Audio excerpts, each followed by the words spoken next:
GH03V7195 flying for उबर ही गाडी मरे मोपा एअरपोर्टार आम्ही उबराक चलताना धरलेली असा। ह्यो ड्रायव्हर त्या गेस्टान स्वतः सांगलेले की उबराक चलयता म्हणून, ह्यो तेचो ड्रायव्हर।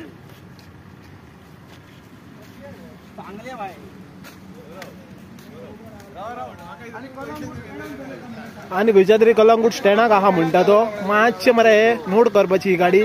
कलंगूट टॅक्सीकार भाव आमचे नोट करात। हे पळय उबराची गाडी आत्ता हे पळय सकाळी येयलो आणि पळटालो। हो पळय हो मनीस, हो पळय उबराक चलयता गाडी।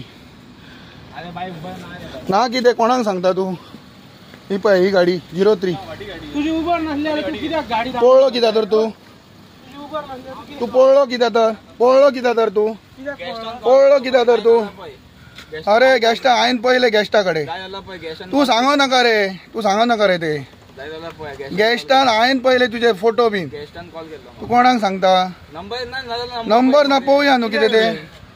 तुजो रजिस्टर आहा मरे गाडी, आमकां सगळ्या गाडी राव। एक मिनिट दी फक्त, तुझी गाडी खंय रजिस्टर आहा ती? खंय रजिस्टर आहा ती पळोवया कळ्ळें? गाडये चलयता हा उबराचे, आमी कितें करपाचें तर? हा